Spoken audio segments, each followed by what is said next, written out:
Algebra Test 6. Number 1. The area of a wall mural is 15 square feet. If Kelly can paint about 180 square inches per hour, how many hours will it take her to paint the mural? So first off, notice that we have 15 square feet, but she paints in inches per hour, square inches. So we have two different units. So we're going to have to change one of them so that they're both square feet or both square inches. I'm going to go ahead and change the 180 square inches and make that and figure out how many that is per square foot. So remember, when we're converting, we always start with what they gave us, which is 180 square inches per 1 hour. And I want to convert that to feet. Now remember, we are converting something squared, so that means we're going to have to use 2 unit multipliers because there's really 2 inches right there. We're going to have to cancel both of them out. So we want our inches on bottom because that's what we're canceling out, and feet on top. And we know that 1 foot is the same as 12 inches. So notice this inches squared, which is really 2 inches, cancel out both of those inches. So now we just multiply across and we get 180, and now that's feet squared since we multiplied 2 feet together, over 1 times 12 times 12, which is 144. We'll say hours. And now we just need to divide. So 180 divided by 144 is going to give us, I'll write it over here, 1.25 feet squared per 1 hour. So we know every hour she can finish 1.25 feet squared. So let's go back to the other part of our question where it says the mural is 15 square feet. So if we want to figure out how long this is going to take her, we just know we need to figure out, well, how many times does 1.25 go into 15 square feet? Because every time 1.25 goes in there, that's 1 hour. So we need to do 15, and we're going to divide that by 1.25, which is going to give us 12. So we know that 1.25 goes into 15 12 times, so that's 12 hours it's going to take her to finish the mural. Number 2, the circle graph shows the results of a survey of 500 students who were asked to name their favorite season. Find the number of students who chose each season. So this is important that there are 500 students. So we just need to go around to each season and figure out the percent of the whole. So let's start with summer. We know that 59% of the 500 students like summer. Remember, of in math means to multiply. So we're just going to multiply all of these. So 500 times 59%, or 0.59, because we want to make that into a decimal, is going to give us 295. So there's 1. So this is 295 for summer. Now let's do 22%. How about? So let's do 500 times 0.22. And if we work that out, it's going to be 110. So 110 students like winter. Now let's figure out spring. So let's do 500 times 0.13. And that is going to be 65. And we'll do our last one, which is fall. So that's 500 times, now it's 6%, so that's 0.06. And that comes out to 30. Now, if I were doing this on a test, I would want to double check and add all of these together. So 295 plus 110 plus 65 plus 30. And this should add up to 500. Which it does. So 500 students, so those are the right number of students that like each season. Number 3, the line graph shows the number of cars sold by an auto dealer in 6 months. Explain why the graph may be misleading. The first thing I notice is our vertical scale, which is right here, does not start at 0. Usually you want to show it starting at 0 and then going up. Because when you don't start at 0, it makes it look like the car sales are going up way more drastically than it actually is. So this graph is misleading because the graph is not started, the vertical graph axis is not starting at 0, which makes it look like the number of cars is appearing to increase more rapidly than it actually is. So if you were to fix this, I would redo the vertical scale, making it start at 0 and use different increments. Determine the domain and range of the relation. So remember, our domain is our x values. So we're going to write that. We use our little bracket, and we just write out our x values. Notice I have 2 3s, but I'm only going to list one of them. You don't need to list both. And put them in order from least to greatest. So 3, 4, 6, 8. Oops, forgot my comma. And now range is our y values. I'll put a little y there, and this is our x.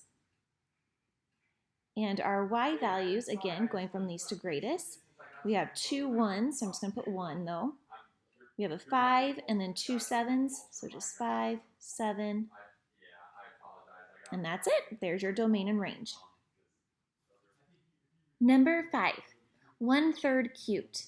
So remember our rules when we have a fraction in parentheses raised to a power.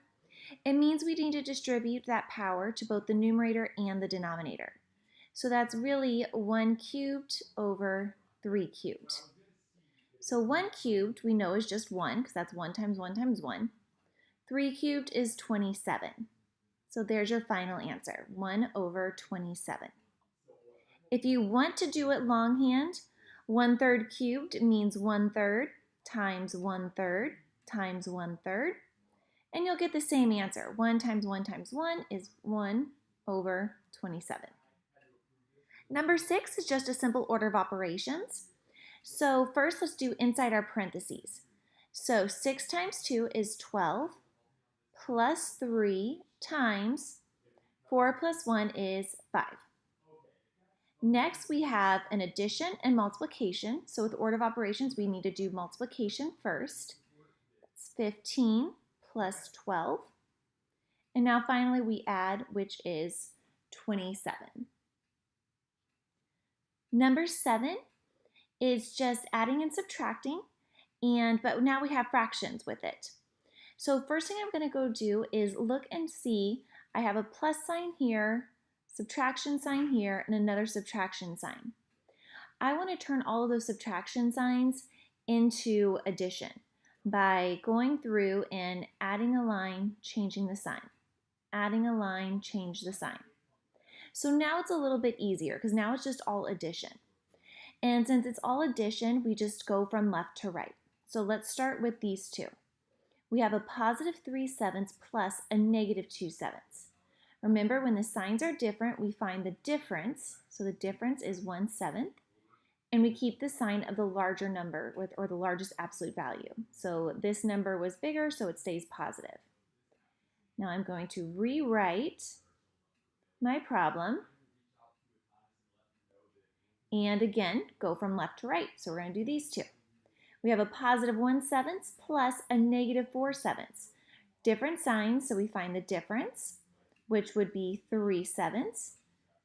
However, the absolute value of 4 is bigger than the absolute value of 1, so we keep this sign, so that stays negative, plus a positive 6/7. Again, different signs, so we find the difference. I'm going to write over here. So that's 3/7. And since 6/7 is bigger than 3/7, we keep its sign, so it stays a positive 3/7. Number 8, absolute value. So first, let's figure out what's inside the absolute value. So the 1 you could rewrite as 8 over 8 minus 7/8, which is just 1/8. And that's your final answer. Now we have combining like terms. I'm going to rewrite this one a little bit bigger. We have negative 3a minus negative 6a plus 2a. Now again, first thing I'm going to go in and do is make this subtraction sign right here an addition by adding a line changing the sign. And now I'm just going to work left to right. So we have a negative 3a and a positive 6a. So signs are different, find the difference, keep the sign a little larger, so it stays a positive 3a plus 2a. Both positives, we just add them together, and it's 5a.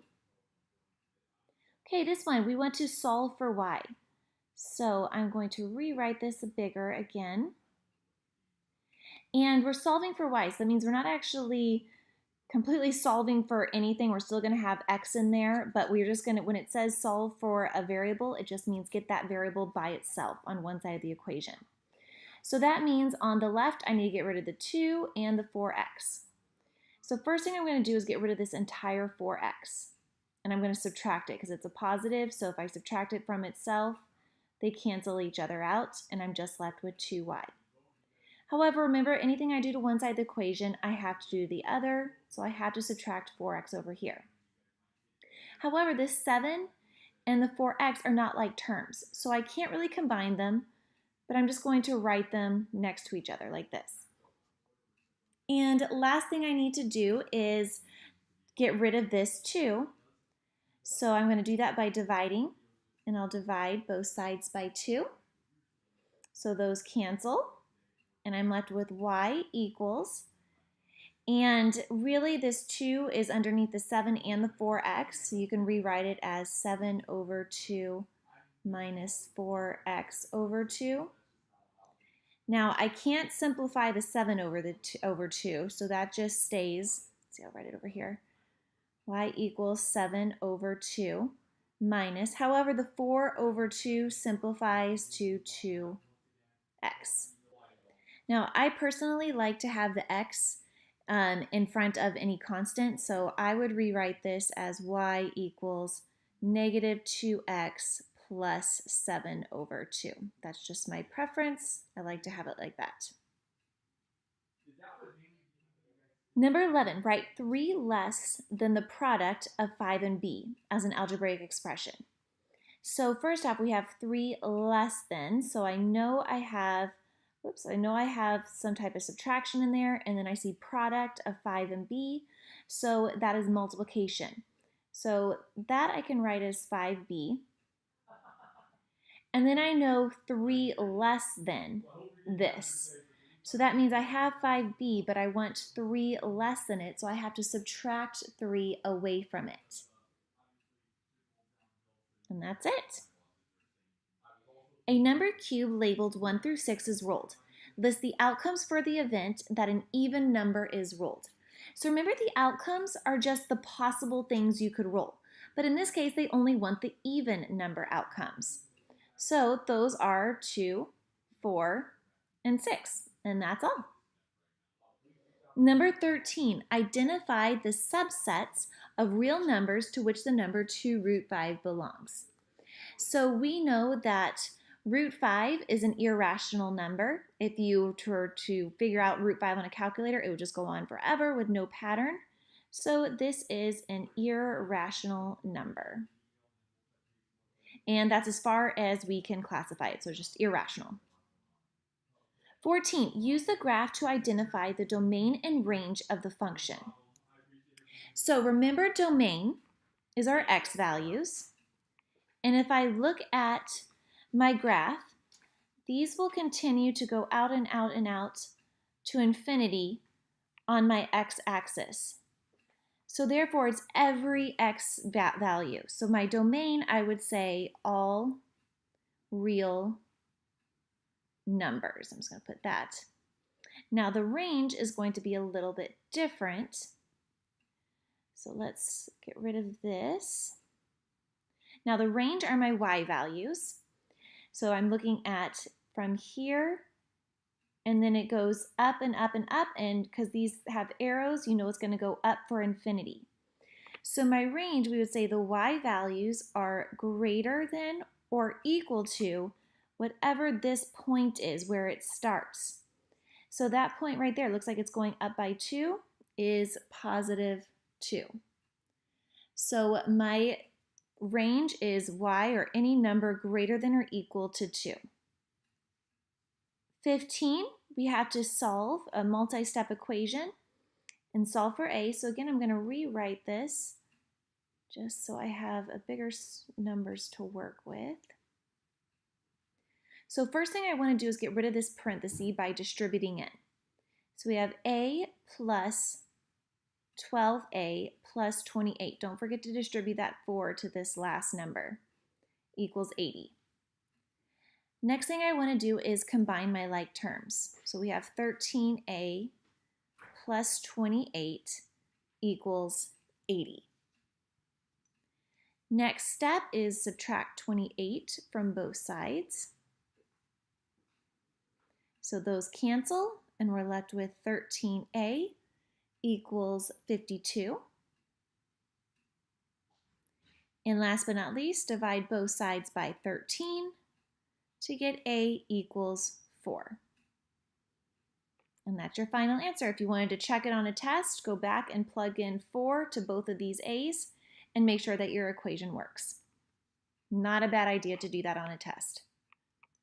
Number 16, 3n equals n minus 8. So notice we have n's on both sides of the equation, so we need to get them to one side. Doesn't really matter which side you move them to. I'm going to move them, though, to the left by subtracting n from the right and then subtracting from the left. So those cancel, and I'm just left with negative 8 equals 3 minus 1n is 2n. Now divide both sides by 2 to get n equals negative 4. Again, take your answer on a test, plug it back into both of your n's, make sure it works. I'll go ahead and do that for this one just to show you. So 3 negative 4 equals negative 4 minus 8. So on the left we get negative 12 equals, over here on the right, if I add a line, change the sign, we have a negative 4 plus a negative 8, which is a negative 12, so that worked. So I know negative 4 is my answer. Number 17, just a one-step problem. 3y equals negative 15. We need to divide both sides by 3 to get y equals negative 5. And if I went and plugged that back into my equation, 3 negative 5 equals negative 15.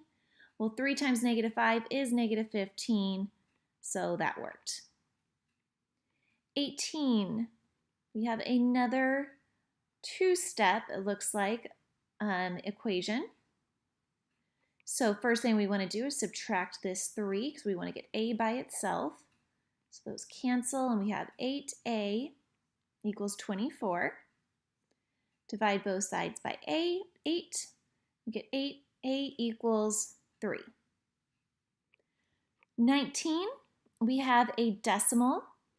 And what I would do for this one is, I do not like working with decimals. I would multiply through on this by 1,000.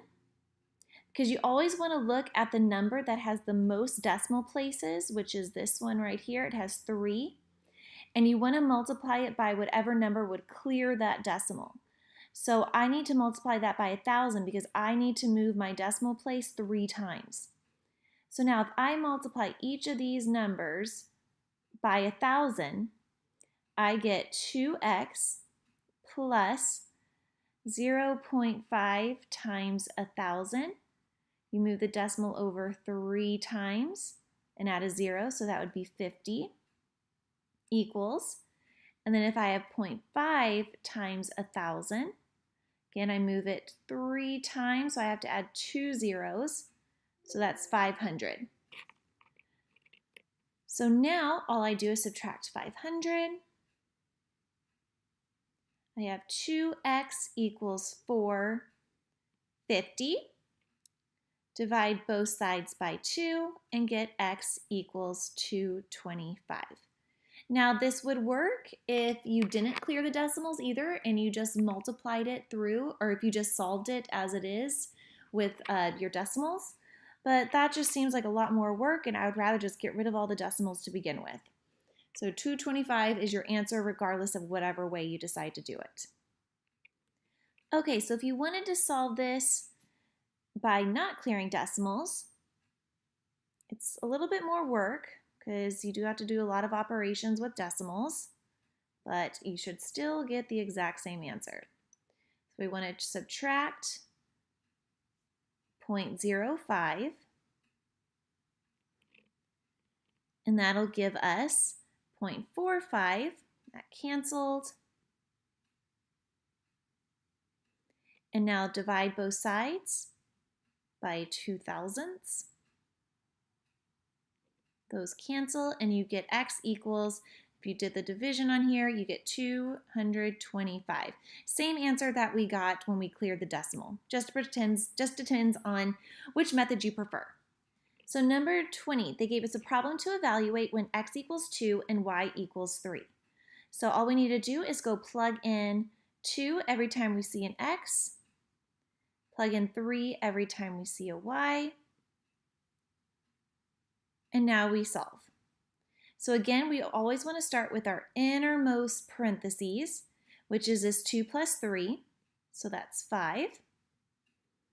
And now again, working in our parentheses, negative 3 times 5 is negative 15, times 2, and last but not least, that is negative 30.